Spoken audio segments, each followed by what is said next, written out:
안녕하세요. 이현우 작가입니다. 지금 탐욕의 건설사와 그 건설사와 결탁한 사악한 언론사가 서울 부동산은 오르고 있다고 열심히 작업을 하고 있습니다. 지금 빨리 부동산이 정상화되어서 이 서민들의 피를 빨아먹는 건설업계와 여기에 기생하는 카르텔들 싹 한번 정리가 되어야 하는데요. 그래야 우리나라 부동산뿐만 아니라 우리나라 경제가 정상으로 돌아갈 것입니다. 그래서 오늘은 지금 서울 부동산 오르고 있다. 여기에 어떤 조작과 날조가 숨어 있는지 이런 것들을 살펴보고 또 일각에서는 서울 부동산이 홍콩이나 도쿄처럼 상승할 수 있다. 대도시이기 때문에 계속 상승할 것이다. 이런 소리를 하고 있는데 이게 또 왜 말이 안 되는 소리인지 그 이유에 대해서 알아보도록 하겠습니다. 일단 먼저 서울 부동산 상승하고 있다. 뭐 이렇게 나오고 있는데 지금 자세히 뜯어보면은 그 안에 엄청난 허위 거래들 이런 게 많이 있습니다. 지금 뉴스에서 통계가 나왔는데 2023년 1월부터 4월 사이 이 전체 거래가 12만 5천 건이라고 합니다. 여기에서 4개월 넘게 등기가 안 된 것들 이게 2만 건이나 있다고 해요. 10%가 훨씬 넘죠. 그리고 이 거래들의 통계를 내니까 일반 거래에 비해서 서울은 1억 5천만 원 비싸고 부산은 1억 원, 세종은 8천만 원 정도 비쌌다고 합니다. 그러니까 등기가 안 된 것들이 더 고가로 거래됐다는 거예요. 허위 거래일 가능성이 굉장히 높다는 거죠. 이 중에서 시세 조종, 가짜 거래로 의심되는 것들이 189건이 의심이 된다고 하더라고요. 제가 보기에는 더 되는데 이제 의심되는 것들이 이만큼 있는데 여기에 수도권에 136건이 집중되어 있다고 합니다. 보통 일반 거래보다 2억 원 정도 높게 이렇게 가짜로 계약이 됐다고 합니다. 그러니까 서울 집값이 상승한다. 여기에 사기 거래들이 많이 숨어 있다. 그 말입니다. 그리고 지금 서울 집값이 상승하고 있다. 이거를 의심할 수밖에 없는 게 지금 보시는 그래프는 KB 아파트 매매 가격 지수와 부동산원 실거래 가격 지수예요. 둘 다 아파트를 비교한 건데 왼쪽 KB 지수는 반등의 기미가 전혀 보이지 않고 있죠. 약보합 그 정도로 보이거든요. 근데 이제 부동산원 자료는 약간 반등한 것처럼 보입니다. 그런데 지금 이 서울 집값은 오르고 있다. 이런 기사들 대부분 부동산원 자료만 쓰고 있습니다. 이 KB 지수는 전혀 기사로 내지 않고 있어요. 그리고 이제 또 보시면은 아파트 청약률 이거 가지고도 뭐 서울 아파트 청약률 불패다. 엄청나게 흥행이다. 이렇게 이야기하는데 오른쪽 그래프를 보시면은 아파트 청약률이에요. 빨간색 선은 서울입니다. 2020년, 2021년 이때와 비교했을 때 지금 어떤가요? 엄청나게 많이 하락을 했어요. 이거를 보고 다시 회복되고 있다 이렇게 해석할 수도 있는데 이게 아니라 지방은 지금 다 죽었잖아요. 지방에 있는 투기꾼들이 서울로 다 몰려서 마지막 투기판이 열리는구나 이렇게도 해석할 수 있는 거죠. 그렇기 때문에 회복했다고 보기엔 어렵고 마지막 불꽃으로 해석할 수 있는 부분도 분명히 있습니다. 서울 집값이 상승하고 있다. 이걸 정말 믿을 수 없다. 그 말입니다. 그리고 요즘 또 하나 조작이 의심되는 부분이 미분양도 조작이 가능하다. 그렇게 생각이 들거든요. 이게 왜냐면은 지금 미분양을 나라에서 조사를 하는 게 아니라 신고제입니다. 기업들이 미분양이 얼마큼 났습니다. 이거를 신고하는 거예요. 기업들이 미분양 신고를 어떻게 할까요? 줄일까요? 아니면 더 많이 할까요? 당연히 축소해서 신고를 하겠죠. 미분양 없다. 그래서 분양하는 게 적은 것처럼 계약을 유도를 할 수 있는 깜깜이 분양이 가능하거든요. 그런데 이제 신고제로 가게 되면 미분양이 많아졌다. 통계로 나오게 된다면은 사람들이 어떻게 될까요? 여유 있게 기다리겠죠. 그런데 지금은 미분양은 기업에서 신고를 해야지 발표가 되는 그렇게 운영이 되고 있습니다. 아무튼 지금 미분양도 신뢰할 수 없다 그 말입니다. 부동산 시세를 조작할 수 있는 그런 부분이죠. 지금 서울시에서 미분양을 신고제로 합시다 이렇게 건의를 했는데 국토부가 이거를 묵살했다고 합니다. 이게 당연히 이유가 있겠죠. 다는 아니겠지만 퇴직하고 어디론가 가야 되겠죠. 건설업계 그런 곳이기 때문에 편의를 봐주려고 하겠죠. 아무튼 여러 가지를 종합해 볼 때 서울 부동산 가격이 상승하고 있다. 곧이곧대로 믿어줄 수 없다. 그 얘기입니다. 이런 조작과 날조가 없다고 하더라도 지금 우리나라 경제가 안 좋고 지방의 부동산들이 하락하고 있는데 서울 부동산만 상승한다는 거는 말이 될 수가 없습니다. 일부 사람들이 지금 서울하고 뭐 홍콩하고 비교를 하면서 홍콩 집값처럼 상승할 수 있다 이렇게 이야기를 하는데 지금 뉴스를 찾아보니까 홍콩 집값 많이 하락했대요. 폭락하고 있는 중이랍니다. 그렇다고 해요. 이런 통계를 못 보고 이야기를 했을 수도 있죠. 아무튼 지금 홍콩도 폭락을 하고 있는데 중요한 거는 홍콩하고 서울하고는 비교를 할 수가 없는 곳이에요. 분명히 홍콩이 많이 올라간 건 사실인데 그 이유가 서울이 상승한 이유하고 완전히 다른 겁니다. 대한민국 안에 서울 산업 구조와 홍콩이라는 작은 도시의 그 산업 생태계가 완전히 다릅니다. 보시면은 제가 노란색으로 칠해놓은 도시들이 있거든요. 여기가 어떤 도시들은 집값이 비이성적으로 많이 상승했더라 이렇게 예를 드는 곳이에요. 그런데 보시면은 대부분 무슨 도시예요? 물류와 금융이 중심이 된 도시들입니다. 그러니까 세계의 모든 물자, 물류, 자금, 사람들 이런 거를 빨아들이는 엄청난 경쟁력을 가진 도시들이에요. 그런데 서울은 일단 뭐가 없죠? 여기서 뭐가 탈락이 되죠? 항구가 없습니다. 뉴욕, 홍콩, 도쿄, 런던 바다를 바로 앞에 두고 있어요. 실제로 홍콩 같은 경우에는 무역하고 물류 산업이 한 24% 정도 됐고 2021년 기준 금융 서비스업이 한 21% 정도 이 정도 됐어요. 물류하고 금융이 홍콩의 경쟁력의 절반 가까이를 차지하거든요. 물론 이제 런던 같은 경우에는 지금 보시면은 지리적으로 바다하고 바로 가까이 있지는 않는데 그래도 런던 같은 경우에는 전 세계에서 금융의 중심지입니다. 전 세계에서 거래되는 채권이라든지 금이라든지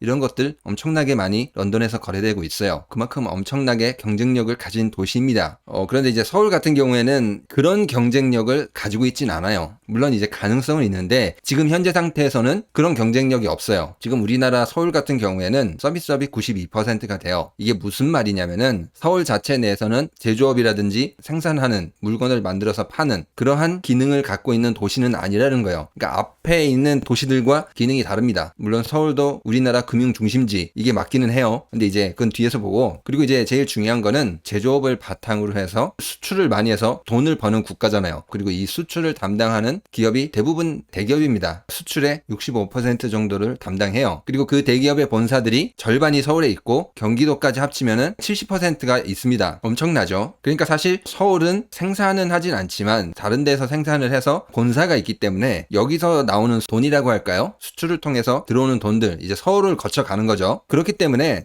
서울 어떤 경제 상황 이런 게 수출하고 굉장히 많이 직결될 수밖에 없어요. 돈을 많이 버는 수출 기업에 다니시는 임원들 여기에 컨설팅이라든지 서비스를 제공하는 전문직들 변호사, 회계사 그런 사람들 돈을 많이 버는데 서울 집값이 상승하기 위해서는 결국에는 수출이 살아야 돼요. 뭐 홍콩이나 런던을 쫓아갈 수 있다 이게 아니에요. 대기업 본사가 집중되어 있는 곳이기 때문에 이 대기업들이 수출을 통해서 돈을 많이 벌어와야 돼요 일단. 그리고 고용을 하고 또 사람들한테 돈도 많이 주고 아니면은 뭐 다른 전문직들 이런 사람들이 돈을 많이 벌 수 있다 그 말입니다. 그리고 그 사람들이 서울 집값을 지탱하거나 더 올리는데 일조하고 있다는 거예요. 구조상 서울 집값이 상승하기 위해서는 수출이 살아나야 돼요. 그런데 지금 수출 상황 어떻죠? 계속 감소를 하고 있습니다. 지금 8월 1일부터 8월 10일도 수출이 15.3% 감소했다고 합니다. 추경호 장관이 수출은 분명히 하반기에 괜찮아질 것이다 이렇게 이야기를 했는데 지금 안 괜찮아지고 있습니다. 앞으로 하반기도 사실 전망이 밝진 않아요. 수출이 개선되기 전까지는 서울 부동산은 가격이 상승하지는 않을 거예요. 그리고 중요한 거는